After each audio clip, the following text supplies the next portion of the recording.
Um, so now we'll be talking about cyber kill chain. So yesterday, when we initially spoke, we had the attack life cycle and how an attacker will use multiple stages,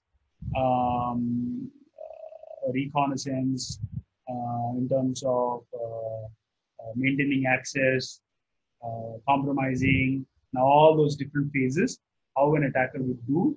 Uh, and cyber kill chain is more or less the similar way. So the cyber kill chain was actually built by or create or brought in inception by the US Air Force. So what they used, the US Air Force, why did they come up with this is they said that, for me to attack an enemy, I need to find and locate the target. Then I need to fix the location of the target, which makes them difficult to move. Then track and monitor their movements. Um, Select an appropriate weapon which will target it to kind of destroy the target. Then engage, actually deploy the target or weapon, and then assess the situation after the attack is done. So, so this was the actual kill chain for US Air Force to target and bomb a potential target, right? Similarly, you have your cyber kill chain. This kill chain, the first step for a kill chain is you do a recon. As I said, we'll do reconnaissance, then we'll gather a lot of information, then we'll weaponize, we'll craft malicious payload, use exploits and vulnerabilities, then we'll deliver payload sent to target via phishing or a spear phishing or a spam or some kind of possibly giving them a card or giving them a USB key. So we'll deliver the payload, okay? Then we'll exploit. The exploitation, after the exploit happens, you'll install the malware and obtain the credentials and then install a backdoor. Once you install a backdoor, you will navigate or you will have a C2, which is called a command and control server, which is where this system will connect back to your command and control where attacker is accessing that server, right? And then you'll take your actions, where you will try to do ultimate actions where you have compromised this machine for, right? So the reconnaissance phase, the threat perpetrator or actor research the target, analyze online activities and public presence, observe websites visited on social media, harvest email address, collect publicly available news, discover scanning for internet-facing systems and application, build a profile. So as we saw, the Maltego, Have I Been Pawned, Who Is, Facebook, Twitter, all these things is where the attacker will try to discover and find out how can I find out more information. Then the weaponization phase, the select appropriate malware payload based on the research, reuses existing malware families, create slight variants. So it means you change the virus a little bit so that the antivirus doesn't catch it. Then he builds a phishing campaign and then leverages the exploit kits and botnets which are available to send out the actual phishing campaign to the target. So possibly something like this, so malicious link in the phishing email sends the web page hosting has an exploit kit.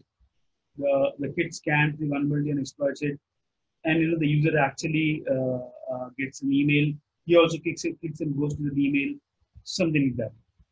So one of the most commonest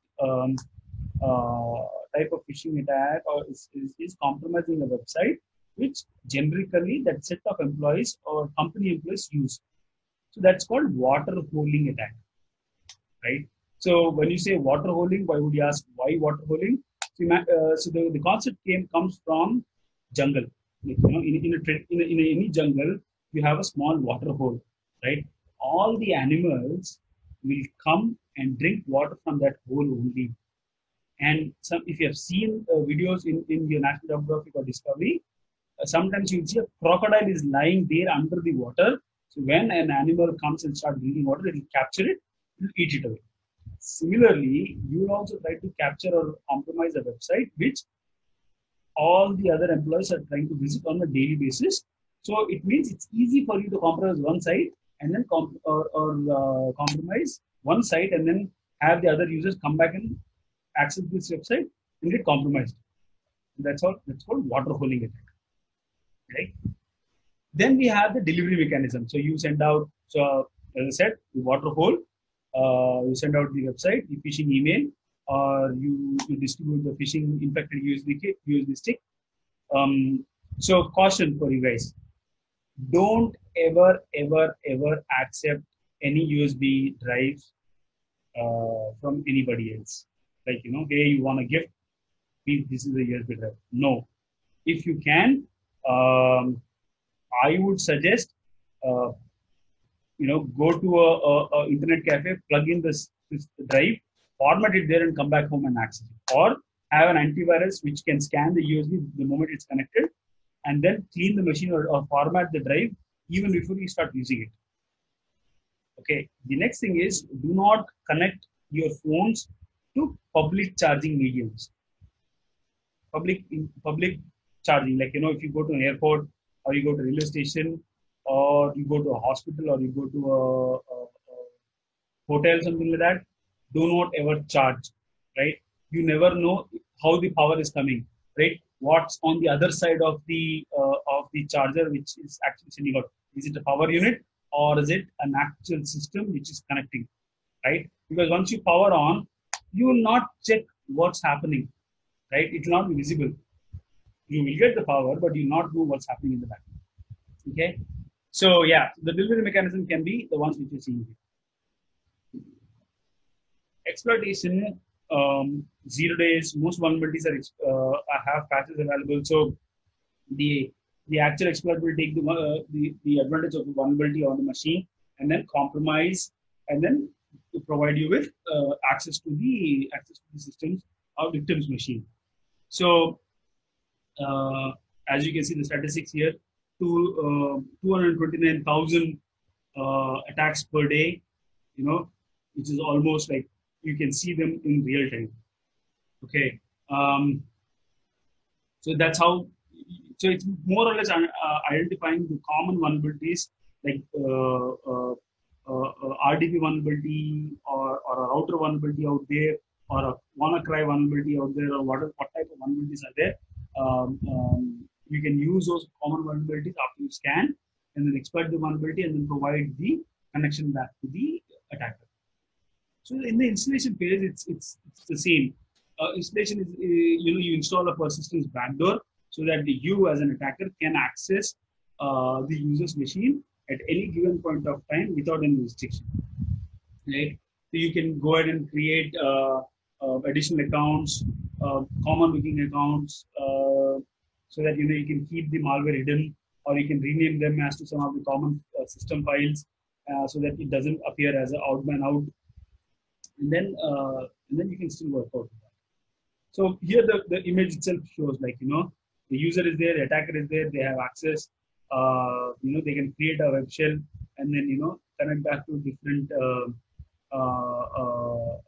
services which is running on the server, so that whenever a particular service runs, it will capture all the details and send it back to the attacker. The other phase would be the command and control phase. This is the second last phase. So it's a two-way communication where the attacker actually will try to control or try to communicate with the victim, or send more instructions and send more files to perform necessary actions which he wants to gain, by which he can try to gain some information, right? So he can use web, email, and DNS. He can look for accounts or locally privileged accounts. He can obfuscation techniques, or he can use to hide whatever information he's sending back and forth to the victim. He can all obfuscate or basically encrypt, so that any of the forensic guys, like we as a security practitioners, cannot decrypt the data unless you have a key for that. Okay. So this is a logarithm screenshot where you can see a lot of bandwidth, where you see a lot of CNC traffic going back and forth. So in a traditional sense, in a SOC sense, you will have a lot of threat indicators, or threat intel or blacklist IP addresses for command and control traffic, command and control IP addresses available on the internet. You can use those list of IP addresses and compare any traffic going back and forth. So that's how you can identify a lot of information. Then you can use, then the last step would be the actions and objectives.